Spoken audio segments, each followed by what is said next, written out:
در واقع توکل کا جو مفہوم ہے وہ یہی ہے.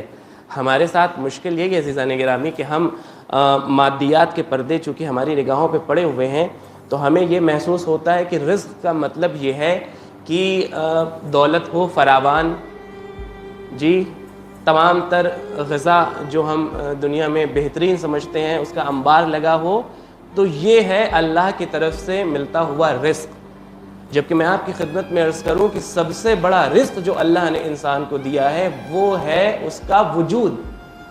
یہ جو اللہ نے آپ کو حیات دی ہے، یہ جو اللہ نے آپ کو وجود دیا ہے، یہ جو زندہ ہے آپ کا یہ جو جسم چل رہا ہے زمین پہ، یہ سب سے بڑی نعمت ہے اور یہی سب سے بڑا رزق ہے.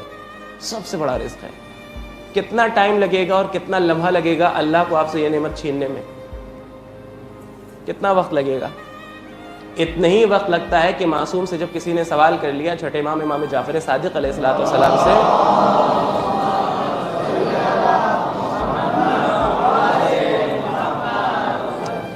سوال کیا کہ فرزند رسول یہ نہیں سمجھ میں آتا کہ بعض مردے جب ہم انہیں دیکھتے ہیں تو کسی کی آنکھ کھلی رہتی ہے اور کسی کی آنکھ بند رہتی ہے. آپ نے بھی محسوس کیا ہوگا.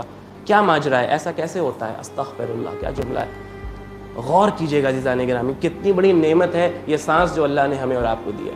معصوم نے فرمایا جب ملک الموت اللہ کی طرف سے آتا ہے روح قبض کرنے کے لیے، یہ مرحلہ اتنا جلدی قرار پاتا ہے کہ جس کی آنکھیں کھلی رہتی ہیں کھلی رہ جاتی ہیں، جس کی آنکھیں بند رہ جاتی ہیں بند رہ جاتی ہیں. یعنی آنکھ کھولنے والا بند نہیں کر پاتا، بند کرنے والا کھول نہیں پاتا. یہ جملہ کہنا آسان ہے، پریکٹیکل لائف میں سے آزمائیے گا. آپ کی آنکھ کی خصوصیت ہی یہی ہے کہ ایک معمولی سا یوں کہہ لیجیے حشرات جو ہوتے ہیں اس سیزن پہ تو بالکل دکھتے رہتے ہیں چاروں طرف، اگر یہ آپ کی آنکھ کی طرف آنے لگے تو آنکھ آٹومیٹکلی بند ہو جاتی ہے. یہ آپ کی آنکھ کی خاصیت ہے. یعنی پلک جھپکنا تو ایک دم معمولی سی بات ہے، نیچرل بات ہے. دیکھیے آپ کی پلک کتنی تیزی سے جھپکتی رہتی ہے. فرمایا پلک نہیں جھپک پاتی روح قبض ہو جاتی ہے. کتنا جلدی والا یہ پروسیس ہے، آپ ذرا غور کیجئے. تو یہ کتنی بڑی نعمت ہے جو اللہ نے ہمیں دی ہے. پھر ہم اس رزق کی طرف کیوں بھاگے جا رہے ہیں جو ہماری نگاہ میں رزق بنا ہوا ہے؟ دولت، شہرت، کامیابی، فیم، ہم تو اسی کو رزق سمجھتے ہیں نا، ہم تو اسی کو رزق سمجھتے ہیں. چھٹے امام کی خدمت میں اب بات سے بات نکلتی چلی جا رہی ہے، لیکن میں عرض کرتا چلوں آپ کے سامنے. ایک شخص آیا اور اپنی غربت کا شکوہ کرنے لگا. کہتا ہے فرزند رسول بہت غریب ہوں، بہت برے حالات سے گزر رہا ہوں. مولا نے فرمایا اچھا غریب ہے، فقیر ہے؟ کہنے لگا ہاں مولا بہت غریب ہوں. مولا نے فرمایا میں نے تو سنا ہے کہ تیرے پاس بہت بڑا سرمایہ ہے، بہت بڑی دولت ہے تیرے پاس. کہتا ہے فرزند رسول دنیا مذاق اڑائے تو اڑائے، اب آپ بھی ہمارے اوپر ایسا طنز کر رہے ہیں. کچھ نہیں ہے ہمارے پاس، کچھ بھی نہیں ہے. مولا کے چاہنے والے بیٹھے، دیکھتا ہوں جملہ کہاں تک پہنچتا ہے. سعدی خیال محمد نے ارشاد فرمایا اچھا یہ بتاؤ نہیں ہے تمہارے پاس دولت، نہیں ہے تمہارے پاس خزانہ کا، نہیں ہے کچھ بھی نہیں ہے ہمارے پاس. فرمایا پھر اچھا یہ بتاؤ ہم تم کو 10,000 دینار دیتے ہیں.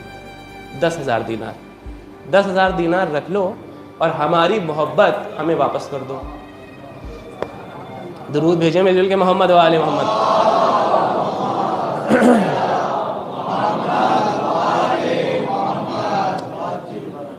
10,000 دینار رکھ لو اور محبت اہل بیت سے دور ہو جاؤ. کہتا ہے فرزند رسول اب اتنی بڑی سزا تو نہ دیجئے، آپ کی محبت کہاں، آپ کی ولایت کہاں، 10,000 دینار. مولا نے کہا اچھا چلو ٹھیک ہے 50,000 دینار. دینار کی بات کر رہا ہوں، 50,000 دینار سونے کے سکے. کہتا ہے فرزند رسول ناممکن ہے، 50,000 دینار کی کوئی ویلیو ہے. چلیے اب معصوم نے اور بڑھایا 1,00,000 دینار، 10,00,000 دینار. کہتا ہے فرزند رسول دنیا کی ساری دولت میرے قدموں میں لا کے رکھ دیجئے، آپ کی محبت کا سودا نہیں ہو سکتا. مولا نے فرمایا پھر کیوں کہہ رہا ہے تو غریب ہے؟ ہائے ہائے، اب کیوں کہہ رہا ہے تو غریب ہے، اب کیوں کہہ رہا ہے مسکین ہے؟ اتنی بڑی دولت تیرے پاس موجود ہے، اتنا بڑا سرمایہ تیرے پاس موجود ہے. یقین جانی عزیزان گرامی چونکہ ہماری معرفت بہت کم ہے لہٰذا آج ہم نہیں سمجھ پا رہے ہیں کہ کتنی بڑی دولت ہمارے پاس ہے. یہ بہت بڑا سرمایہ ہے، بہت بڑی دولت ہے. آج نہیں تو اس دن تو ہمیں احساس ہوگا جب قبر کی منزلوں سے ہم کنار ہوں گے. احساس ہو جائے گا کہ کتنی بڑی دولت ہمارے پاس تھی.